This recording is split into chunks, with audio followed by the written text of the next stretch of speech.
Hello everybody and welcome back to the Well Worth It channel. So in this video, I want to talk about who I believe are the worst Royal Rumble winners of all time. So I'll start with the 1990 Royal Rumble. Hulk Hogan walked into this Royal Rumble as the champion. He came in at number 25 and at the end he eliminated Mr. Perfect. We all know that Mr. Perfect was actually scheduled to win this match because before this, he had a perfect record. He was having all these perfect promos and all that. But Hulk Hogan, with his politics in the back and him being so close to Vince McMahon, he asked that he win this match. And Vince isn't going to say no to Hulk. Hulk is his number one star, at least was for a long time, from probably 1984 all the way to 1992, 3. You know, it's just ridiculous. But in my opinion, it would have been cool to see Mr. Perfect win, but he didn't. Hulk Hogan won. The next one, 1993, Yokozuna. As much as I like Yokozuna, you know, he really shouldn't be in a multi-man match like this that lasts so long. But he did come out at number 27 near the end, and he won the match. But my biggest issue with this is that he did win the WWF Championship at WrestleMania in 1993. But right after the match, Hulk Hogan came back from Hollywood and did his 3 moves of doom, gave him the atomic leg drop, and won the championship right back. Not cool. But this was done because Hogan went away for a while, went to Hollywood or wherever he went to film some movies, some crappy B-rated movies. And this just destroyed Yokozuna's aura, you know? It made him look weak. Even though he won the title back, he did. But it wasn't a great creative decision, in my opinion. So, you know, they wanted to make Hulk look badass, but Hulk was always badass. You didn't have to make Yokozuna look weak to do that. The next pick, 2006, Rey Mysterio. As much as it hurts my heart to say that, because I actually personally met Rey Mysterio. He's probably the nicest guy on the planet. I met him back in 1997 or 98, I believe. It was a WCW house show. After that, he was doing some autographs at Philbricks, a sports convention center. And he was so nice. I got his autograph and he talked to me, he shook my hand. A lot nicer than Prince Albert was. Let's put it that way.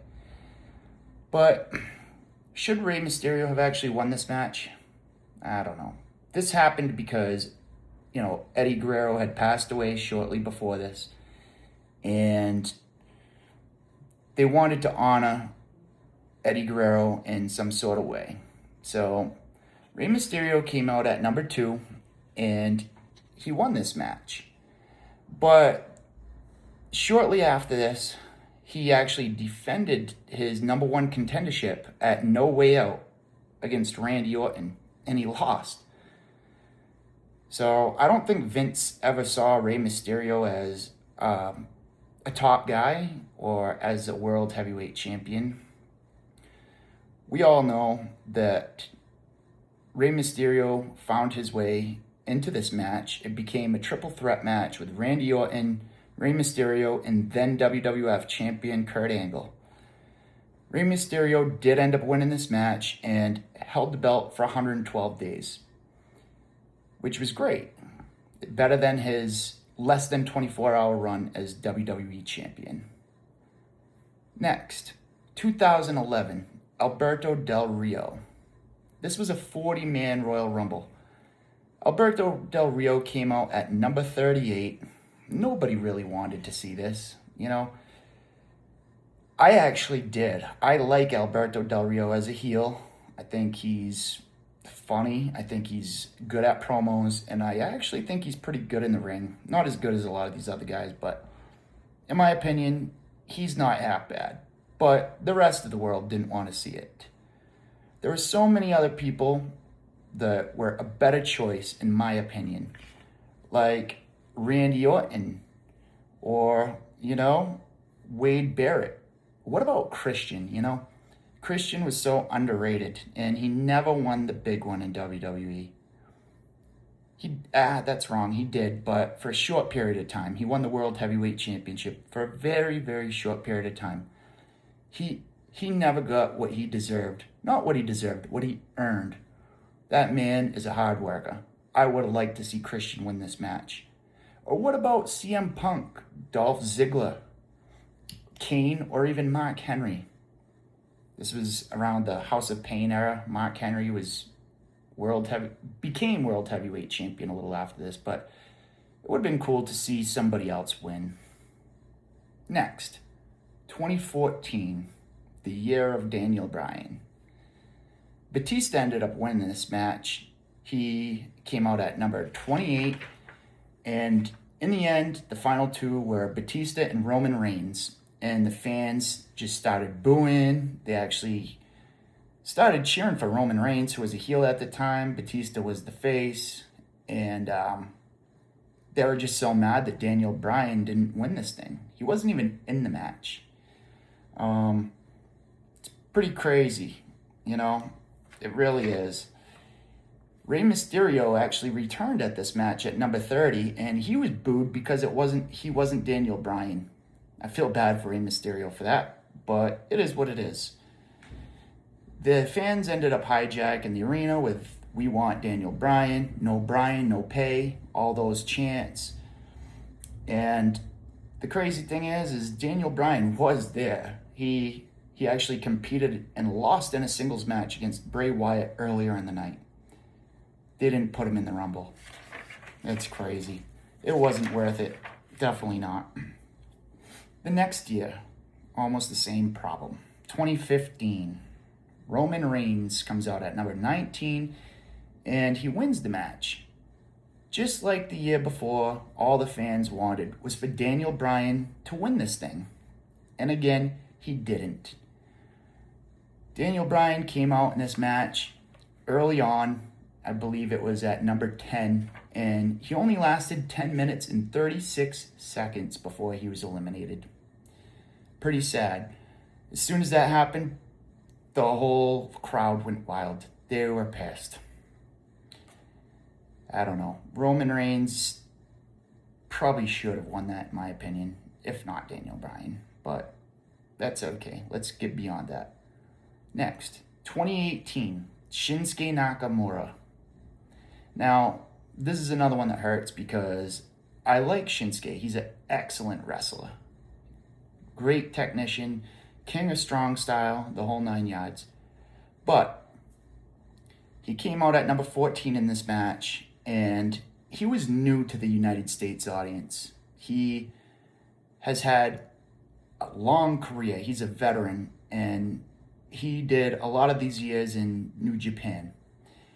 He is even a 3-time IWGP Heavyweight Champion. He won everything there was to win in Japan in IWGP. He had a lot of good matches, especially with Okada. Go watch him. And the reason why I put him on this list is because at 45 years old, in 2026, he still has not won a World Heavyweight Championship in WWE. He's won the tag team belts, he's won the Intercontinental Championship, he's won the United States Championship, but he has yet to win the big one. And with how many years left, will he? I don't believe so. I think 2024 was probably the last time he was even in the high card. Next, 2022, Brock Lesnar came out at number 30 and won. Nobody expected this. Nobody even saw him being in this match because earlier in the night, he lost the WWE Championship to Bobby Lashley. Great match and good for Bobby Lashley. But, it was just weird because Brock somehow found his way into the Royal Rumble. We don't see a whole lot of guys that lose the championship, go right into the Rumble match. That doesn't really happen, but I guess for Brock Lesnar it does. Brock gets what Brock wants. And I get it. Brock's probably the most believable wrestler and probably the real strongest wrestler on their roster, even to this day. Now, I personally thought that AJ Styles or Randy Orton should have won this match. In my personal opinion, I wanted Happy Corbin to win. I loved Happy Corbin's character. I thought it was great. I think Corbin is a great worker, and I think that Triple H dropped the ball by releasing him. But that's a different video. Next, 2025, Jey Uso wins at number 20. So the tag team specialist now becomes the world heavyweight champion. He beat Gunther at WrestleMania with his own move, put him in the sleeper hold, and Gunther tapped out. Nobody above the age of 12 wanted to see this happen. Everybody wanted John Cena to win. Everybody thought John Cena was going to win, and he should have, because he ended up going on to win the Chamber, and he had his retirement tour. But if Cena won this match, he would have tied Stone Cold Steve Austin with 3 wins each. Nobody has gotten that since 2001. Stone Cold was the last one. Randy Orton's still there, guys. He can still do it.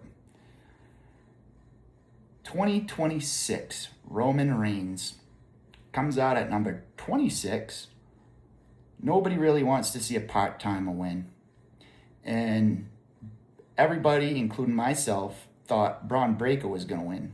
But after Braun Breaker was eliminated at number 1 because he has a hernia, we all knew who was going to win. Roman Reigns. But what's going to happen if Roman Reigns gets that belt? How often will the championship be on TV? Probably not very often, guys. He's a part-timer. As great as Roman is, as much as I loved his run as the tribal chief and his 1,200 days plus of titleship, we don't need to see it again. We really don't, especially with him as a face.